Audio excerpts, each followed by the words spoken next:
All right, Shahin Gobadi is the spokesman of the People's Mujahideen Organization of Iran, and he has been a longtime activist outside of Iran for change within the country. Hi, Shahin. Good morning to you, Dana. Are we on a precipice of dramatic change in Iran, do you think? Definitely, yes. You have to remember that there has been protests for the past 12 days throughout the country in all 31 provinces. As of last night, there were protests in 145 cities throughout the country. And what's important is that all the major cities have been engulfed in protest day after day. And what's very important this time is that you see people from all walks of life, from all age groups, are in the protests, particularly women and young men, which, as I said, women are playing a leading role, which is very, very unique. So yes, we are seeing a very different Iran, a nation that has risen up and is crying for freedom and change, and people are basically in the streets demanding change, demanding the overthrow of the regime, and they are fighting unrelentingly, as I said, for the past 12 days. All right. This took place after the arrest of Mahsa Amini, 22-year-old woman taken into custody by the so-called morality police, so-called because in the end they probably murdered her in custody, and there's nothing moral about any of that. Why were they cracking down on women? I mean, she was wearing a hijab, correct? Yes, she was. Look, obviously misogyny has been one of the features of this regime from its inception. That's one of the characteristics of this regime and the mullahs and the theocracy ruling Iran. But you have to remember that the issue is now much beyond issue of hijab and issue of solely women. Obviously, Iranian women reject compulsory hijab. They want to have equal rights and gender equality and the freedom of attire and so on and so forth. But if one listens to the slogans in the streets, the demands are much higher. People are now, from the day one actually, have been calling for the overthrow of the regime in its entirety. The slogans are death to Khamenei, the supreme leader, down with this regime. I kill whoever killed my sister. We don't want no repressor, being the Shah or the supreme leader, which is Khamenei, meaning that the Iranian people are looking forward for the future for a democratic republic. And as I said, what's also very, very telling is the unanimity of the slogans throughout the country, which clearly shows there's an organization, that people are being directed and led by an organization. And in that case, as I said, also what's very important this time is that the protests began in the major cities, namely Tehran, Mashhad, Tabriz, basically all the major cities, Tabriz in northwest, Mashhad in northeast, Tehran, Isfahan in center, Shiraz in the south, throughout the country. All the major metropolitans are involved, and people are combating the repressive forces. That's very true, that the regime has been very ruthless, as it has always been, very savage. Right. Okay, so just to help you there, because you've put out some pretty extensive lists in the last few days, that there's 154 cities, that the protests are expanding. It's not that we're at a simmer point. You believe that they're expanding. 31 provinces, 200 protesters killed already, 10,000 arrested. Do you believe that number? I mean, it's an astounding number of people. Actually, I think this is even a conservative estimate, and because we wanted to be 100% sure that this is accurate, because we do put all these figures very meticulously. And obviously, as I said, we check all these figures very, very carefully through the network of the People's Mujahideen Organization of Iran throughout the country. And it is tabulated province by province and city by city. So it's very, very meticulous. And regarding the people who have been savagely murdered, we are ascertaining their details in terms of the name, city, age, all of those details. And as of yesterday, we had put out 59 names and details of the victims. So yes, it's a very, very ruthless, obviously, attitude by the regime. But I think what's very new and it heralds a new Iran, is the attitude of the people, that they don't succumb. They fight back, they push back, they resist, they persevere with whatever they have. Obviously, they are barehanded with rocks, but they don't basically leave the scene because the IRGC and the state security forces and intelligence people raid at them in the streets. Quite contrary. So, and that's a very different situation. I mean, and that's this is very difficult, right? Because you're talking about a police state where at night you may have huge crowds in the square, which may be able to fight back and push back on the police and security services and undercover operatives there and reclaim the street for the people. But once the sun comes up, this cannot go on 24 hours a day, 7 days a week, and then the regime goes about picking off and arresting any of the organizers and key people, and they'll just keep at it and arrest more and more and more. How does this result in the overthrow, if that's really possible?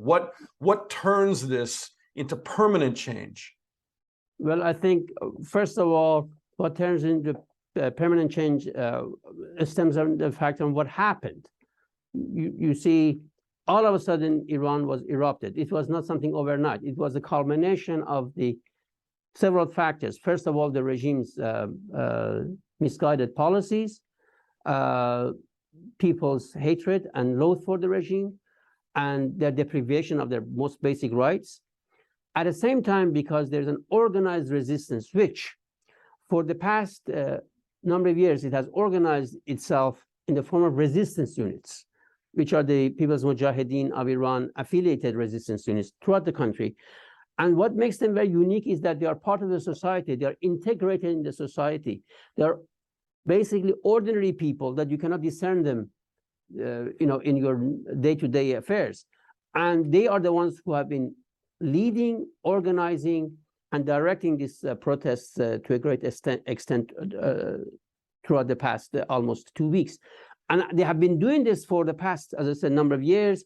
For a lot of things that they have been doing now have been picked up by the public and has become very common and very pervasive. So how it comes to a tipping point remains to be seen. But what's important is the process. How do you... Okay, I understand the process is important, but you tell me how you say it remains to be seen. I mean, is it even possible when they have the army and a police state, working for them? How do you overthrow the mullahs? It's very possible. At one point, the power of the people, which are, as I said, organized and working in unanimity. And you have to remember, people from different sectors of the society are not joining. A lot of teachers are joining.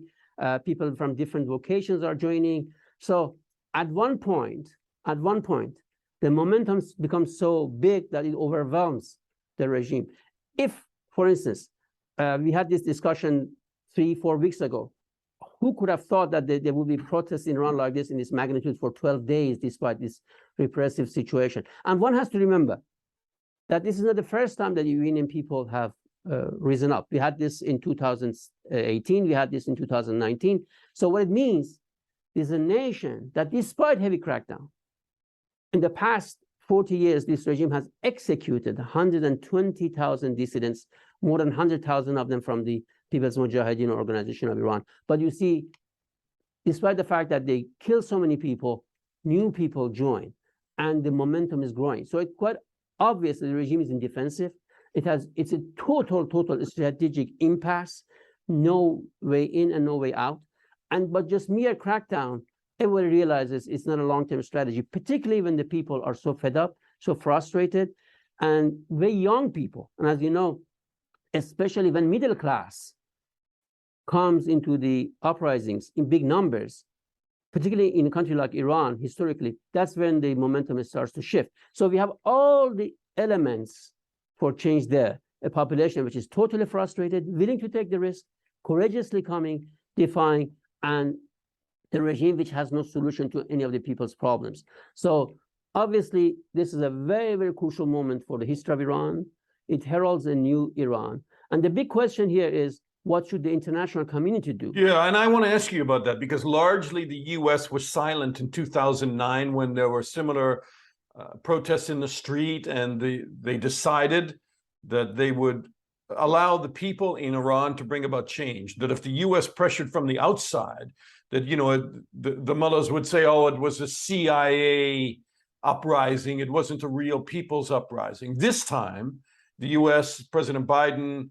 You've heard Jake Sullivan, the national security advisor, over the weekend saying that they are taking out some sanctions against the morality police. I don't think that does anything, but they're trying to get internet in there so that people can communicate and broadcast the videos of what's happening and motivate one another. Do you think that the outside community, and chiefly the U.S., is helping this time and doesn't make a difference?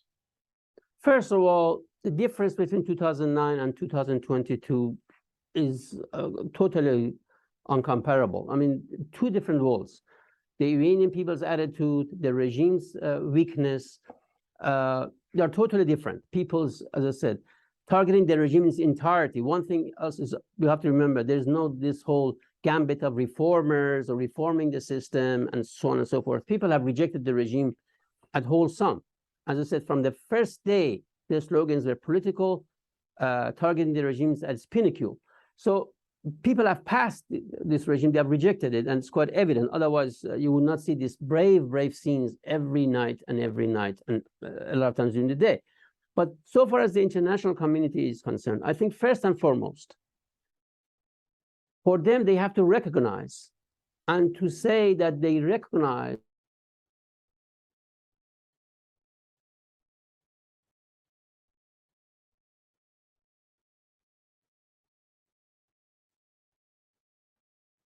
Shahin, we lost you. Okay. Sorry. So just pick it up for the international community. First of all, they have to recognize. Exactly. First of all, the international community should unequivocally and explicitly recognize the right of the Iranian people to resist and to defend themselves against such a savagery, a regime that kills people so indiscriminately, a regime that has been held basically not accountable for its crimes and is doing mass murder. I think it's every right of every nation, here in case the Iranian people, to stand up and defend themselves against such a savagery. And I think first and foremost, I don't think anybody disputes that, do they? But the point is, it has to be declared and announced. That said, look, we respect and recognize the right of the Iranian people to defend themselves, and their right to resistance is quite respected and understood. And I think that sends a very good message to the protesters in the streets, that saying that, look, the understands and recognize that you have the right to defend yourselves and resist against such a savagery. I think this sends the right message to the protesters. It sends the right message to the regime and its retinue. In addition to that, then the world should facilitate and help to make sure and ensure that Iranians have access to internet. The regime cannot impose its censorship on the people, and the world could see what's happening. I think these are two very practical steps, and I underscore once again that the first step is very important politically. That's a very concrete step, as you said very correctly, very doable, and it should be done expeditiously with no ifs or buts. And no political calculation should come here. These are the right of the people. The Iranian people have spoken out. A nation has risen up. And I think the first and foremost step by the world community is to say, look, not only say we are on your side or we hear you, say, look, we say that the Iranian people have every right to defend themselves and resist in face of such a tyranny, and to bring about regime change by themselves. So basically, the world should be on the side of the Iranian people for regime change by themselves, for themselves. Last question to you, and I'll let you go, and you've been very generous with your time. Regime change.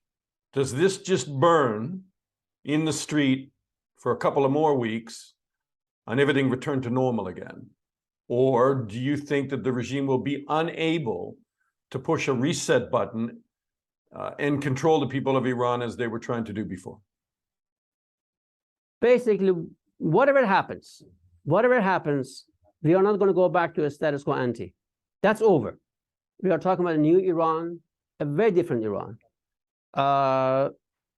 this situation has changed forever. We are facing a very different Iran. And I think the Iranian people have shown where they stand and where they wanted to head. They don't want to go back to the past, to the monarchy system, as they have said and chanted repeatedly in the streets.